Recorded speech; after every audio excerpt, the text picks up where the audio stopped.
നമ്മുടെ നാട്ടിലെ കപ്പിളുകൾ NRI കപ്പിളുകൾ അവിടെ പോയി സെറ്റിൽ ചെയ്തിട്ട് അവിടെ മൊത്തം ഒതുങ്ങി ജീവിക്കുന്ന ആളുകളായിരുന്നു. നമ്മൾ ഈ ഇൻസ്റ്റാഗ്രാമിൽ ഈ NRI കപ്പിള് ഇങ്ങനത്തെ കണ്ടന്റ് ഉണ്ടെന്നൊക്കെ തൊട്ട് മുമ്പ് വരെ നമുക്ക് മനസ്സിലായിട്ടുണ്ടായിരുന്നു. ഇപ്പൊ നിങ്ങളെ പോലത്തെ കുറച്ച് ആളുകൾ വന്നിട്ടാണ് അതിന്റെ ട്രെൻഡ് മൊത്തത്തിൽ മാറിപ്പോയിട്ടുണ്ടായിരുന്നു. അപ്പൊ ഈ നാട്ടിൽ നിന്ന് ഈ പറഞ്ഞ പോലെ ഇവരെന്താ ചെയ്യുന്നത്, ഇവരെന്താ ഇതുകൊണ്ട് ഉദ്ദേശിക്കുന്നത്, അങ്ങനത്തെ ഫോൺ വിളികളോ അല്ലെങ്കിൽ അങ്ങനത്തെ മെസ്സേജുകളോ അങ്ങനത്തെ സംസാരങ്ങളോ ഉണ്ടായിട്ടുണ്ടോ? ഉണ്ട്. ഇപ്പൊ നമ്മുടെ കണ്ടന്റ് അപ്രൂവ് ചെയ്യാത്ത ആൾക്കാർ ഒരുപാട് ഉണ്ടല്ലോ. അതായത് കമന്റ്സ് ആയിട്ട് വരാറുണ്ട്. അതായത് ഇത് കുഞ്ഞുങ്ങൾക്ക് കാണാൻ പാടുള്ള സംഭവമാണോ അല്ലയോ, അവർ കണ്ടാൽ എന്ത് സംഭവിക്കും, അല്ലെങ്കിൽ നിങ്ങളുടെ വീട്ടുകാരെന്ത് പറയും, അങ്ങനെയൊക്കെ നമ്മളെ അറിയാതെ ചിന്തിക്കുന്നവരായിരിക്കും നമ്മളൊക്കെ കൂടുതൽ. ഈവൻ ദോ നമ്മുടെ ക്ലോസ് ഫ്രണ്ട്സ് വരെ നമ്മൾ ജഡ്ജ് ചെയ്യുന്ന ആൾക്കാരുണ്ടാവാം. പക്ഷെ എന്നെ സംബന്ധിച്ചിടത്തോളം ഇറ്റ് ഇസ് അൺഇമ്പോർട്ടൻറ്റ്. എനിക്ക് എൻ്റെ ഒരു ക്ലിയർ ആയിട്ടുള്ള ഒരു കോൺഷ്യൻസ് ഉണ്ട്.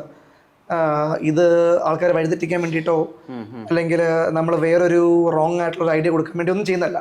Four us it is fine, it is clean and it is us. എനിക്ക് ഒരു ഡബിൾ മീനിങ് സൈഡ് എൻ്റെ ലൈഫിൽ എപ്പോഴും ഉണ്ട്. It is part of my character.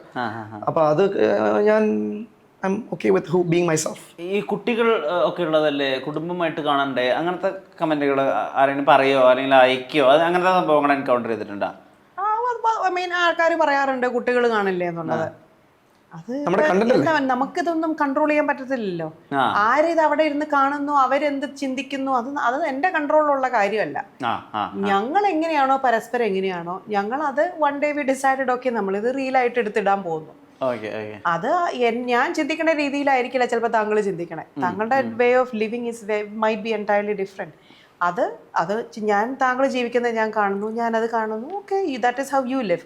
താങ്കൾ എന്നെ നോക്കി പറയുന്നു this is how you live, it should be there. അത് അവിടെ തീരണം. അല്ലാണ്ട് ഞാൻ വന്ന് ഇനി അല്ല ഞാൻ ജീവിക്കുന്ന പോലെ തന്നെ അല്ലെങ്കിൽ ഞാൻ ചിന്തിക്കുന്ന പോലെ എന്നെ താങ്കൾ ചിന്തിക്കണം എന്ന് പറയാൻ ഞാൻ ആരാണ്? ആരുമല്ല.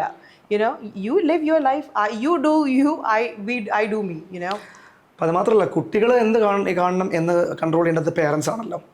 ഇവിടെ നമ്മുടെ അടുത്ത് ഒരുപാട് നമുക്ക് മെസ്സേജസ് DMസിനൊക്കെ കൂടുതൽ കമൻസ് ആയിട്ടാണ് വരുന്നത്. ഇത് ഞങ്ങളുടെ കുട്ടികൾ കാണുന്ന പേജാണ്, അല്ലെങ്കിൽ ഇൻസ്റ്റാഗ്രാം ഞങ്ങളുടെ കുട്ടികൾ കാണാറുണ്ട്. കുട്ടികൾ എന്തിനു കാണണം? ഞങ്ങളുടെ കുട്ടികൾ ഇപ്പോൾ അവർക്ക് ഫോൺ ടൈം ഇല്ല. അവർ നമ്മുടെ റീൽസ് കുറച്ച് കാണുന്നുള്ളതല്ലാതെ they do not do anything on the phone. ഇല്ല, നമ്മൾ ഫോണും വാങ്ങിച്ചു കൊടുത്തിട്ടില്ല. അപ്പം നമ്മുടെ കുട്ടികൾ എന്ത് ചെയ്യണം എന്നുള്ളത് നിയന്ത്രിക്കേണ്ടത് പേരൻസ് ആണ്. അപ്പം if you don't think your child should see this channel, either you unfollow us or you don't give them the phone. അപ്പം നമ്മുടെ കയ്യിൽ അതിൻ്റെ കൺട്രോൾ ഉണ്ടല്ലോ. ഓക്കെ. നമ്മുടെ ഈ ഇൻസ്റ്റാഗ്രാമിൽ വരുന്ന ട്രെൻഡുകൾ, പാട്ടുകൾ, ഇതിനെങ്ങനെയാണ് നിങ്ങൾ നിങ്ങളുടെ കണ്ടന്റിലേക്ക് കൊണ്ടുവരുന്നത്? അത് എളുപ്പമാണോ? നമ്മുടെ കണ്ടന്റിലേക്ക് ആക്കണം. ആ പാട്ടിനെ നിങ്ങൾ കറക്റ്റ് ആയിട്ടിലേക്ക് കൊണ്ടുവന്നിട്ടുണ്ടായിരുന്നല്ലോ, നിങ്ങളുടെ ടൈപ്പ് കണ്ടന്റിലേക്ക് ആ പാട്ടിനെ കൊണ്ടുവന്നിട്ടുണ്ടായിരുന്നല്ലോ. ഇത് ഈ ഐഡിയേഷനൊക്കെ എവിടെ വെച്ചാൽ നിങ്ങൾ ഒരുമിച്ച് ഡിസ്കസ് ചെയ്യും? ഇത് എവിടെ വെച്ചാൽ സംഭവിക്കണതൊക്കെ? നമ്മൾ രണ്ടുപേരും അത്യാവശ്യം ഈ TV കാണും, അല്ലെങ്കിൽ സോഷ്യൽ മീഡിയയിൽ ഓബിയസ്ലി മറ്റുള്ളവരുടെ റീൽസ് ഇതൊക്കെ കാണുമല്ലോ ഫ്രീ ടൈമിൽ. അപ്പൊ അത് കാണുമ്പോൾ ഇത് കൊള്ളാലോ എന്ന് പറയുമ്പോൾ അങ്ങനെ അപ്പൊ ചിലപ്പോൾ നമ്മൾ എന്തെങ്കിലും ഒരു ഐഡിയ ആലോചിക്കുമ്പോഴായിരിക്കും നമുക്ക് ആ മ്യൂസിക് ഇതിനിടാം, അല്ലെങ്കിൽ ഇപ്പൊ ചിലപ്പോൾ കോമഡി ഇടുമ്പോഴായിരിക്കും ആ ഡയലോഗ് ഇട്ടാലോ, അല്ലെങ്കിൽ ആ മ്യൂസിക് ഇട്ടാതെ കുറച്ചുകൂടി കോമഡി ആയിരിക്കും. അങ്ങനെ അത് പിന്നെ ഒരുപാട് ഐഡിയാസ് നമ്മൾ ആക്ച്വലി ഞാൻ ജോലിക്ക് പോകുന്ന വഴിക്ക് ഇവള് ജോലിക്ക് പോകുന്ന വഴിക്കായിരിക്കും നമ്മൾ ആക്ച്വലി ഇതൊക്കെ ഡിസ്കസ് ചെയ്യാൻ നമുക്ക് സമയമുള്ളൂ. വീട്ടിൽ വന്നിരുന്ന് ഇങ്ങനെ നമുക്ക് ഐഡിയ ക്രിയേറ്റ് ചെയ്യാനുള്ള സമയമൊന്നും ആക്ച്വലി നമ്മുടെ ലൈഫിലില്ല. അപ്പം ചിലപ്പോൾ ജോലിയിൽ ഇരുന്ന് നമ്മൾ ഉച്ചയ്ക്ക് ഞാൻ ലഞ്ച് ബ്രേക്കിന് കഴിക്കുന്ന സമയത്ത് ഇവള് വിളിക്കുമ്പോഴായിരിക്കും നമുക്ക് ഇതൊക്കെ സ്പാർക്ക് ചെയ്യുന്നത്. പിന്നെ ജസ്റ്റ് നമ്മൾ നോട്ട് ചെയ്ത് വെക്കും and then we work on it. Okay. ഈ റൊമാൻറ്റിക് ആവുക എന്നുള്ളൊരു കാര്യം ഉണ്ടല്ലോ, അത് ഇദ്ദേഹം വന്നതിന് ശേഷം കൂടിയിട്ടുണ്ടോ? ഐ മീൻ റൊമാൻസ് എന്നുള്ളൊരു ഐഡിയ തന്നെ ഭയങ്കരമായിട്ട്. അത് എനിക്ക് തോന്നുന്നു നമ്മൾ രണ്ടുപേരും വെരി ഓപ്പൺലി റൊമാൻറ്റിക്. ഇപ്പൊ നമ്മുടെ ഫ്രണ്ട് സർക്കിളിലാണെങ്കിൽ കൂടി ചിലപ്പോൾ അവരൊന്നും എത്ര ഓപ്പൺലി റൊമാൻറ്റിക് ആയിരിക്കത്തില്ല. പക്ഷേ we both love that and obviously there is always a lot of romance. ഇപ്പൊ ഇദ്ദേഹത്തിന് കുറെ NRI ജീവിതം ഉണ്ടല്ലോ. ഇപ്പൊ ഗോമസിന് അങ്ങനെ ഒരു ജീവിതം ഉണ്ടായിരുന്നു. എങ്ങനെ ഈ ഭയങ്കരമായിട്ടുള്ള ഒരു വെസ്റ്റേൺ ഔട്ട്ലുക്ക് അല്ലെങ്കിൽ വേറെ തന്നെ ഒരു ഔട്ട്ലുക്ക് വന്നത്? മലയാളിയെ പോലെ അല്ല ചിന്തിക്കുന്നത്, അങ്ങനെ ടിപ്പിക്കൽ മലയാളിയെ പോലെ. എനിക്ക് തോന്നുന്നു എനിക്ക് അങ്ങനെ ഒരു വലിയൊരു NRI ബാക്ക്ഗ്രൗണ്ട് ഉണ്ടോന്ന് വെച്ചാൽ എൻ്റെ കൂടുതൽ ഫാമിലി എല്ലാം ഗൾഫിലാണ്. അപ്പോൾ ഞാൻ 9 വയസ്സ് വരെ UAE-ലായിരുന്നു. അത് കഴിഞ്ഞ് നാട്ടിൽ വന്നു. ഫാമിലി മോസ്റ്റ് ഓഫ് ദ മസ്റ്റിൽ ഇൻ UAE. പക്ഷേ എനിക്ക് തോന്നുന്നു ഐ ഡോണ്ട് നോ എൻ്റെ തോട്ട് പ്രോസസ്സൊക്കെ നമ്മൾ പഠിച്ചു വരുന്നതനുസരിച്ച് ഇവോൾവ് ചെയ്ത് മാറുന്ന ഒരു തോട്ട് പ്രോസസ് ആയിരിക്കണം. അല്ലാണ്ട് ഇങ്ങനെ എന്നെപ്പോലെ ചിന്തിക്കുന്ന ഒരു വ്യക്തി എൻ്റെ കുടുംബത്തിലില്ല. അല്ലെങ്കിൽ ഇപ്പം ഇങ്ങനെ ഡ്രസ് ചെയ്യുന്ന ആൾക്കാരോ അങ്ങനത്തെ ഒരു എൻ്റെ ഫാമിലി ബാക്ക്ഗ്രൗണ്ടിൽ നിന്ന് കിട്ടിയൊരു ഇൻസ്പിറേഷൻ അല്ല. ഞാനായിട്ട് തന്നെ ഇവോൾവ് ചെയ്ത ഒരു സിറ്റുവേഷൻ ആണ്. ഓക്കെ. ഇപ്പൊ നമുക്ക് തന്നെ ഒരു ഡബിൾ മീനിങ് ഫ്രണ്ട് ഉണ്ടാവുമെന്ന് വിചാരിക്കുക. അപ്പൊ നമ്മുടെ തോട്ട് പ്രോസസ്സും അയാളിൽ വന്നതിന് ശേഷം കാണുന്ന ആളുകൾ പറയുന്ന സാധാരണ വാക്കുകളിലോ അല്ലെങ്കിൽ സാധാരണ വാചകങ്ങളിൽ പോലും നമുക്ക് ഈ ഡബിൾ മീനിങ് സാധനം വരും. നമ്മുടെ കൂടെ ഒരാളുണ്ടെങ്കിൽ നമുക്ക് ആ ടാലന്റ് പോലെ അത് ഇങ്ങനെ ബിൽഡായി വരും. അങ്ങനെ ബിൽഡായിട്ടുണ്ടോ? Of course yes. നമ്മുടെ ഫ്രണ്ട് സർക്കിൾസ് ആണെങ്കിൽ കൂടി നമ്മളിപ്പോൾ ഒരുമിച്ചിരുന്ന ഒരു പാർട്ടിയൊക്കെ ആണെങ്കിൽ കൂടി ഇതേപോലെ കുറേ ഡബിൾ മീനിങ് ജോക്സ് പറഞ്ഞ് അങ്ങോട്ടും ഇങ്ങോട്ടും പറഞ്ഞിരുന്ന് ചിരിക്കും. അത് ഐ ഡോണ്ട് നോ, ആ ഒരു നമ്മുടെ ഫ്രണ്ട് സർക്കിളും അങ്ങനെയാണെന്ന് വേണമെങ്കിൽ പറയാം, നമ്മളും അങ്ങനെയാണ്. അതിലൊരു തെറ്റോ ശരിയോ ഒന്നും എനിക്കില്ല. It's just part of life. You talk about it, you have. ഈ അഡൽട്ട് തമാശകൾ അല്ലെങ്കിൽ ഡബിൾ മീനിങ് തമാശകൾ, ഇപ്പൊ പൊളിറ്റിക്കൽ കറക്റ്റ്നെസ് അങ്ങനത്തെ കാര്യങ്ങളൊക്കെ നോക്കുന്ന സാഹചര്യം ഉണ്ടല്ലോ. അപ്പൊ ഇത് ഈ കണ്ടന്റ് പറഞ്ഞാൽ എങ്ങനെ ഉണ്ടാവും, അങ്ങനെയൊക്കെ ആലോചിച്ചിട്ടുണ്ടോ എപ്പോഴെങ്കിലും? ഇല്ല, ഞാൻ ആക്ച്വലി ഇത് വെളിയിൽ പറഞ്ഞു കഴിഞ്ഞാൽ ഇത് പൊളിറ്റിക്കലി കറക്റ്റ് ആകുമോ ഇല്ലയോ എന്ന് ചിന്തിക്കാറേ ഇല്ല. കാരണം അങ്ങനെ നമ്മൾ ആലോചിച്ചാൽ നമുക്ക് യു ക്യാൻ. കാരണം വിഷ്ണു, നമുക്ക് ഒന്നാമത്തെ കാര്യം നമ്മുടെ ലൈഫിൽ ഒരുപാട് നമ്മുടെ ജോലിയിൽ നമ്മൾ വെരി മെഷേർഡ് ആണല്ലേ. നമ്മൾ patient, you have to be very calculated on how you talk. പക്ഷെ നമ്മൾ വീട്ടിൽ വന്ന് നമ്മളിത് ചെയ്യുമ്പോൾ പിന്നെയും ഇതൊരു സ്ട്രെസ്സർ ആവേണ്ട കാര്യം നമുക്കില്ല. അപ്പം നമ്മളെ സംബന്ധിച്ചിടത്തോളം ഇത് ചെയ്തിട്ട് if you can be live care free then do it. ഇത് നമ്മൾ ഇട്ടിട്ടോ അയ്യോ ഇതിനെ കുറിച്ച് കാര്യം പറയുമെന്നൊക്കെ ആലോചിക്കാൻ പോവുകയാണെങ്കിൽ then it is not worth it for us. അപ്പോൾ എന്നെ സംബന്ധിച്ചിടത്തോളം ഇതിന്റെ പൊളിറ്റിക്കൽ കറക്റ്റ്നെസ് ഒരു വിഷയമേ അല്ല. നമ്മൾ ആകെ പൊളിറ്റിക്കലി കറക്റ്റ്നെസ് നോക്കുന്നത് നമ്മൾ ആക്ച്വൽ പൊളിറ്റിക്സിനെ പറ്റി നമ്മൾ സംസാരിക്കാറില്ല.